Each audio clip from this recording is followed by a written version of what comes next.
Hello students, मैं अमन गुप्ता आपका हमारे यूट्यूब चैनल पे स्वागत करता हूं। हमारी पिछली वीडियो में हमने प्रश्नावली 1.2 के कुछ क्वेश्चंस देखे।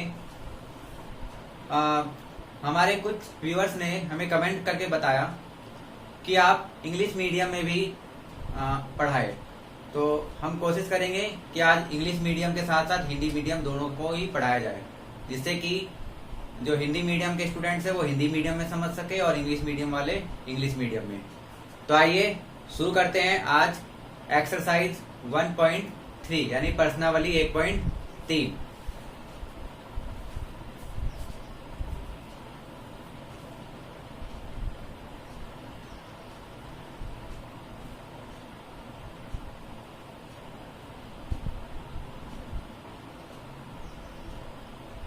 तो एक्सरसाइज 1.3 में टोटल 3 क्वेश्चन है और ये सारे क्वेश्चन एक जैसे ही हैं।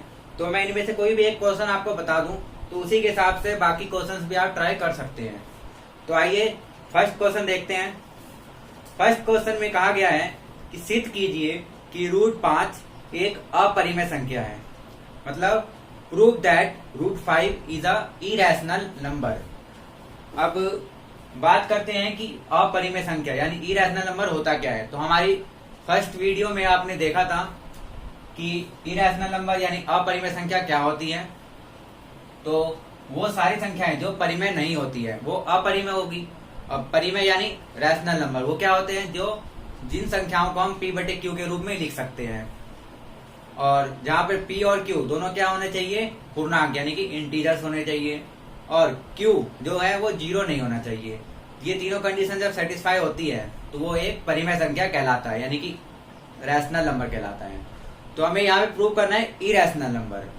तो ये सीधी सी बात है कि कोई भी नंबर, कोई भी रियल नंबर यानी कि वास्तविक संख्या है, क्योंकि हम जो चैप्टर पढ़ रहे हैं वो क्या है, वास्तविक संख्याएं।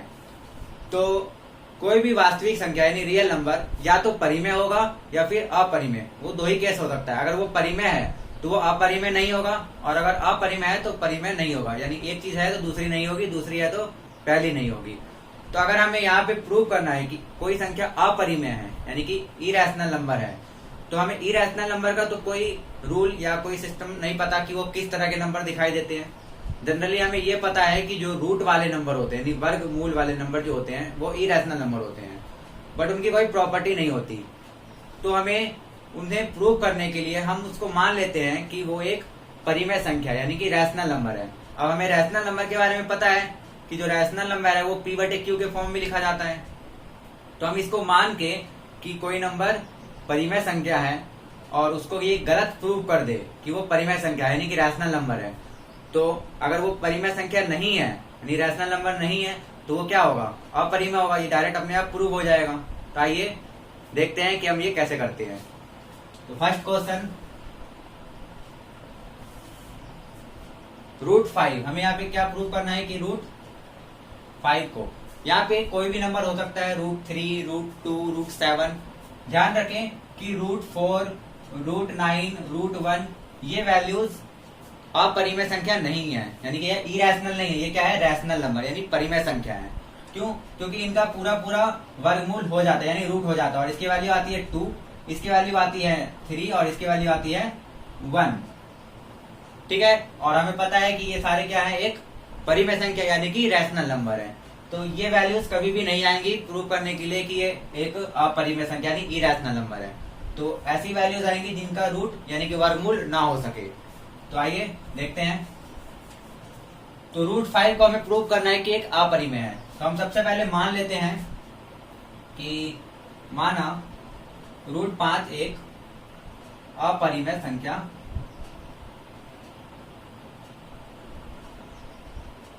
है। मतलब √5 इज अ परिमेय संख्या है, अपरिमेय नहीं, परिमेय संख्या। क्योंकि हमें प्रूव करना है कि अपरिमेय है तो हम इसको मान के चलते हैं कि ये परिमेय संख्या है यानी कि रैशनल नंबर।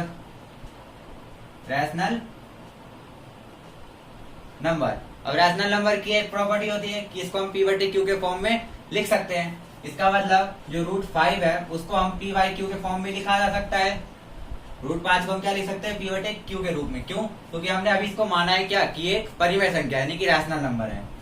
तो जब हमने इसको इस फॉर्म में लिख दिया, यहाँ पे जो ये P और Q है ये दोनों एक दूसरे के कंपोजिट ये एक दूसरे सह अभाज्य होने चाहिए, यानी कि को प्राइम नंबर्स होने चाहिए ये दोनों, यानी कि एक दूसरे मतलब अगर हम इन दोनों का गुणनखंड करें यानी कि प्राइम फैक्टर करें तो उसमें एक के अलावा और कुछ भी कॉमन ना हो। जैसे कोई भी एग्जांपल आप दे सकते हैं, जैसे 2 और 3 है, तो अगर मैं इसका प्राइम फैक्टर करूं तो ये 2 और 1 आएगा, और इसका प्राइम फैक्टर करूं तो ये 3 और 1 आएगा। तो इन दोनों के प्राइम फैक्टर में यानी अभाज्य गुणनखंड में सिर्फ 1 कॉमन आ रहा है और कुछ नहीं आ रहा है। तो ये दोनों एक दूसरे के क्या है, को प्राइम नंबर यानी कि सह अभाज्य संख्याएं हैं ये। तो यहाँ पर हम लिखेंगे कि जो P और Q है वो क्या है, सह अभाज्य है, सह अभाज्य संख्या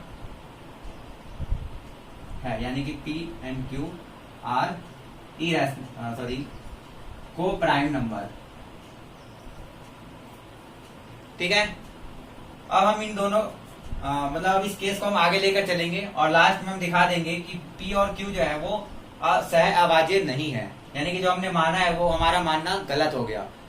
तो देखते हैं कैसे स्टार्ट करते हैं। तो सबसे पहले ये Q जो है यहाँ पे ये डिवाइड में है यानी कि भाग में, तो इधर जाके ये क्या होगा, मल्टीप्लाई यानी कि गुना हो जाएगा। तो ये √5 के साथ गुने में आ जाएगा Q, और इधर क्या बचेगा, P बचेगा। सिंपल। अब क्या करना है, यहाँ पे दोनों तरफ हमें स्क्वायर करना है यानी कि वर्ग करना है। तो यहाँ पे लिखना पड़ेगा दोनों तरफ वर्ग करने पर, यानी कि स्क्वायरिंग बोथ साइड।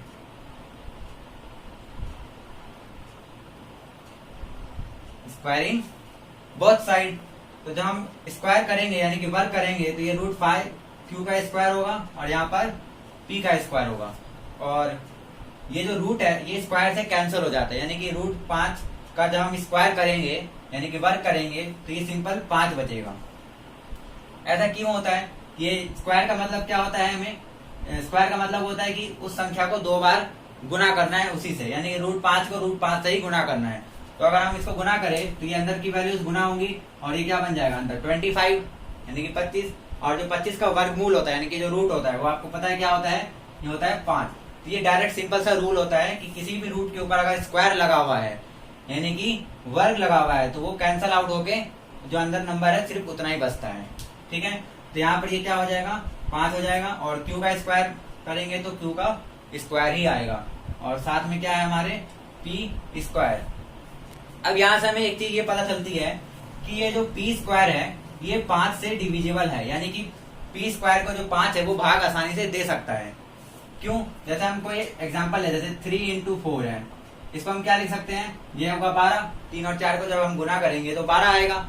इसका मतलब क्या है, यहाँ पर जो 3 है वो इस 12 को डिवाइड कर रहा है, और कितनी बार में डिवाइड कर रहा है, 4 बार में। इसी तरह जो 4 है वो भी 12 को डिवाइड कर रहा है यानी भाग कर रहा है, और कितनी बार में, 3 बार में। तो सिंपल इसी तरह यहाँ पर भी ये दोनों एक दूसरे के गुना में है। तो यहाँ पर 5 जो है वो P स्क्वायर को क्या कर रहा है, डिवाइड कर रहा है यानी भाग कर रहा है, और कितनी बार में कर रहा है, Q स्क्वायर टाइम्स में कर रहा है। ठीक है, तो यहाँ पर हम लिख सकते हैं कि जो P स्क्वायर है वो 5 से भाज्य है।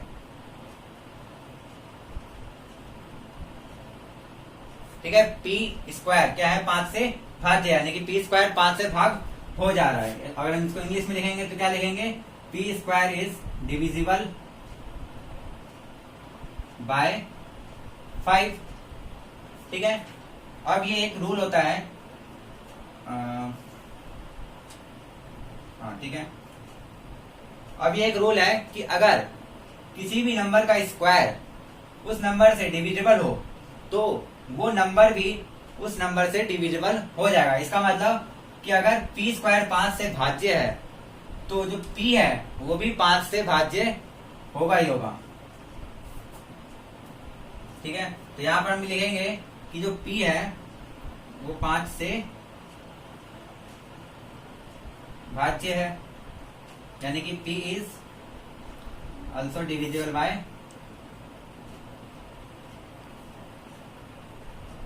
5। ठीक है, ये समझ में आया। इसके बाद हमें क्या करना है, अगर p 5 से डिविजिबल है, यानी कि 5 p को डिवाइड कर रहा है, तो अगर 5 p को डिवाइड कर रहा है तो वो कुछ नंबर्स में कर रहा होगा, यानी कुछ टाइम्स में कर रहा होगा। जैसे 3 अगर 12 को डिवाइड कर रहा है तो वो कितने टाइम्स में कर रहा है, 4 टाइम्स में। तो यहाँ पर हम मान लेते हैं कि जो 5 है वो p को डिवाइड कर रहा है, और कितने टाइम्स में कर रहा है, c टाइम्स में। कोई नंबर है, एक c ले लिया हमने, उस टाइम्स में वो p को डिवाइड कर रहा है, तो इज इक्वल टू क्या आ गया, p आ गया। अब क्या करना है, इस p की वैल्यू को हमें इस इक्वेशन में पुट करना है, यानी कि हम मान लेते हैं कि ये इक्वेशन 1 है, तो इस p की वैल्यू को हमें यहाँ पे पुट करना है। तो यहाँ पे हमें लिखना पड़ेगा पहले कि p का मान समीकरण 1 में रखने पर,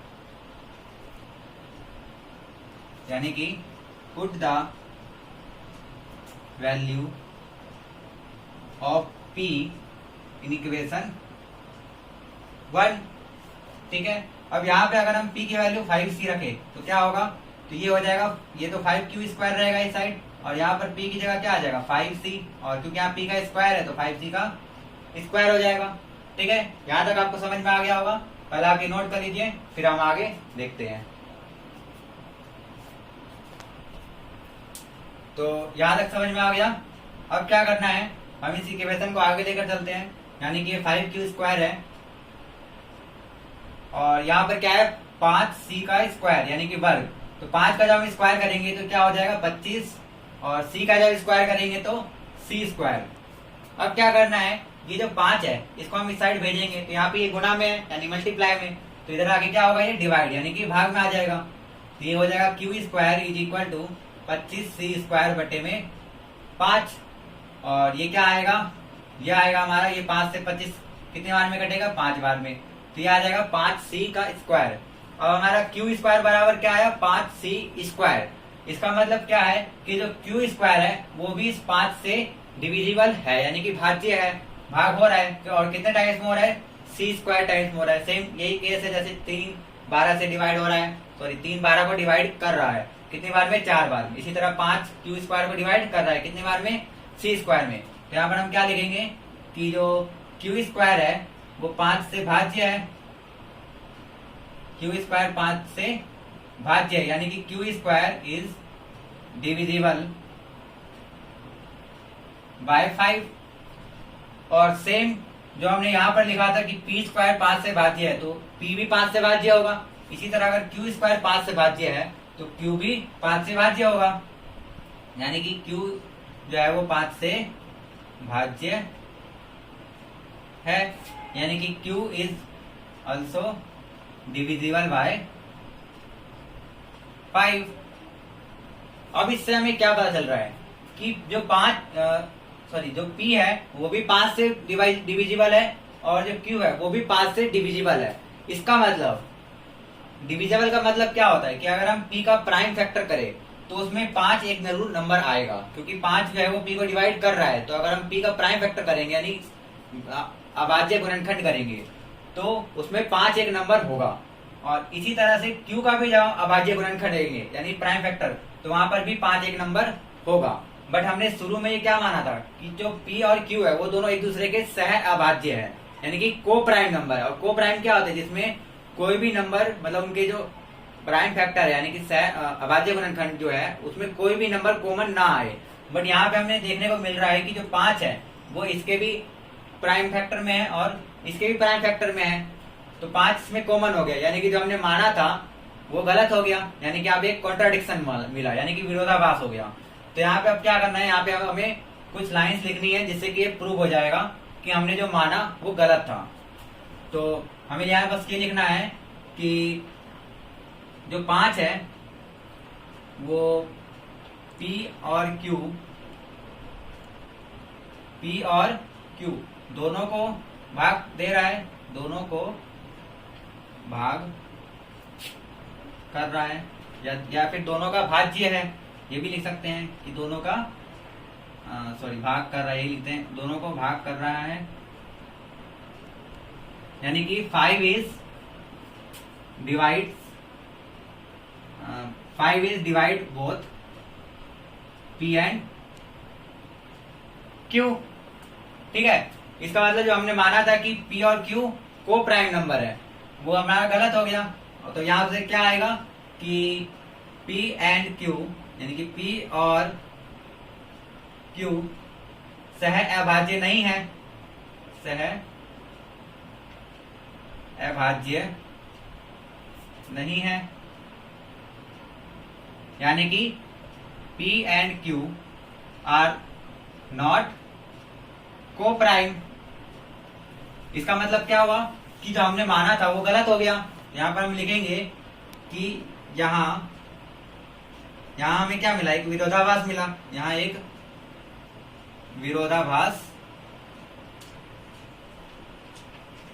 मिला, या यह एक विरोधाभास है, यह एक विरोधाभास है, यानी कि दिस इज अ कॉन्ट्राडिक्शन।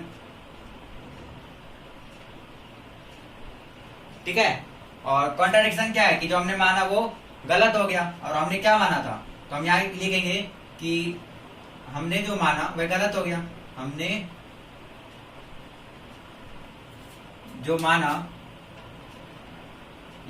जो माना वह गलत है कि √5, हमने क्या माना था कि √5 एक परिमेय संख्या है, तो वो गलत हो गया कि √5 एक परिमेय संख्या है। इसका मतलब our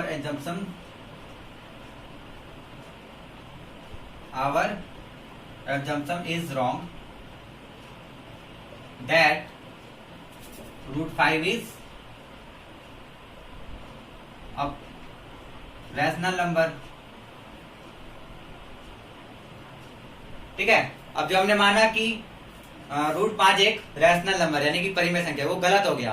तो अगर वो परिमेय संख्या नहीं है तो वो क्या हो सकता है, तो अब उसका कोई ऑप्शन नहीं, यानी कि वो अपरिमेय संख्या ही होगा। तो यहाँ से ये प्रूव हो गया कि वो एक अपरिमेय संख्या है। तो यहाँ पे बस हमें लिख देना है कि अतः √5 एक अपरिमेय संख्या है, यानी कि √5 therefore √5 is a irrational number।